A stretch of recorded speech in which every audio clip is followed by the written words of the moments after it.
Total internal reflection. This affects waves, and we're going to be looking at it in the context of light, because light sometimes works like a wave and sometimes works like a particle, whatever it decides that morning. So let's just look at what we have already in this diagram. We have a boundary between a more dense substance and a less dense substance. And here, perpendicular to that boundary is our normal. We already know about normals and how that works. This line here, that represents our critical angle. So that'll be measured like that. That is our critical angle, but I won't draw any of that just because it clutters things up. But we want to keep this in mind. So let's say we have an object down here. Sun hits it and it bounces up to the surface right there. So what will happen? So it's less than the critical angle. So we know that it's moving from more dense to less dense. When it does that, it speeds up, so V will increase, right? V will increase, and that's possible for light. You know, I know C is a constant, but that's light in a vacuum. V will increase, and lambda will increase. We don't need to worry about lambda with light, at least not in this example. But what that will do is will cause the light to bend away from the normal. So this is greater. So let's say that's delta R, theta R, and this is theta I. So we know that theta R in this circumstance is going to be greater than theta I. That's just general stuff that we know. It's moving in the same general direction, but it's refracted. So that's basic refraction. We already know about that. But now let's look at a more interesting case. Let's say our object is actually up here, and we're looking at light that hits it, bounces, and hits it here. So this angle is greater than our critical angle. So what does that mean? Well, it hits the less dense area, and it speeds up, lambda increases, but we don't need to worry about that. It speeds up, so it's going to bend away from the normal. But where can it bend away from the normal to? It's already traveling along this line. It needs to bend away from that. That's where it would travel if this was the same density. It needs to bend away from that, but it needs to bend quite a bit. And so it actually bends so far, it comes back into the more dense area. So now it's in the more dense area.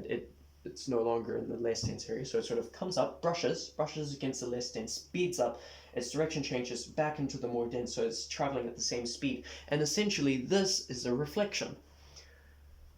And so you can see this effect if, say, you're diving and you're under the water,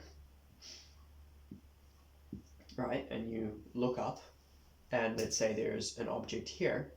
You won't actually see, the clouds or the sun or anything looking up from under the water. No, what you'll see is an object that is being reflected. You'll see a reflective layer. And if you haven't tried that, try it. Grab a glass of water, hold it up above you, and you'll see the reflection, because that will reflect it, because it's moving, because water is more dense than air. And so this total internal reflection applies. And you might be thinking, well, okay, but I can stand on top of the water here. There's our object, and I can actually see objects from under the water. In fact, if you look at water from the top, you can see through it. So what's going on there? Because this is total internal reflection. And what that means is that everything, all the light, is being bounced. So any light that hits it within this sort of area, that is bounced off. And it's 100% efficient. It's actually more efficient than a mirror, right? Because if I have a mirror here, and I bounce light off that mirror, some of that light is going to get trapped on the mirror surface. And so this actually has less light than this. There's less light in that area. So you might be saying, well, okay, I can look through the surface of water, and I can see through it. So not everything is being reflected, right? Wrong, because this light that is reaching your eye is less than the critical angle, right? If you try to see the same exact point from, say, this angle here, and that is greater than the critical angle, you wouldn't be able to see it because it would be reflected. So this wouldn't actually happen in real life. Now you might be saying, well, look, if there's a single fish that isn't moving, I can still see it from pretty much any angle.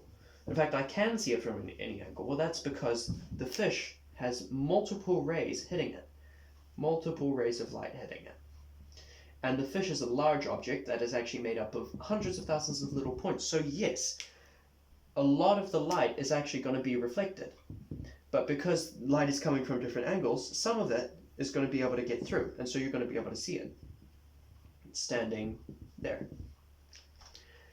So yes, it is indeed total internal reflection.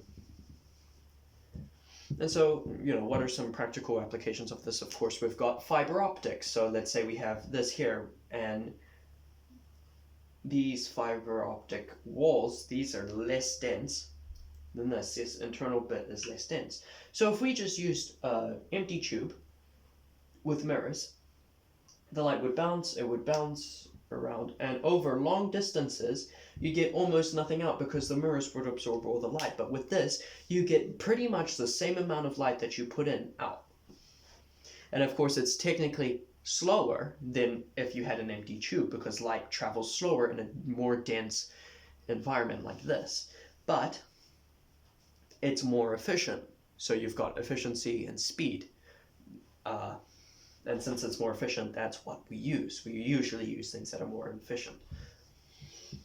And the other thing is, for a periscope on a submarine. So on a submarine, they use total internal reflection to bounce light into the observer's eyes. Because you're underwater, it's already hard enough to see. You may as well, make it easier. And so using total internal reflection will allow you to see a lot more clearly underwater.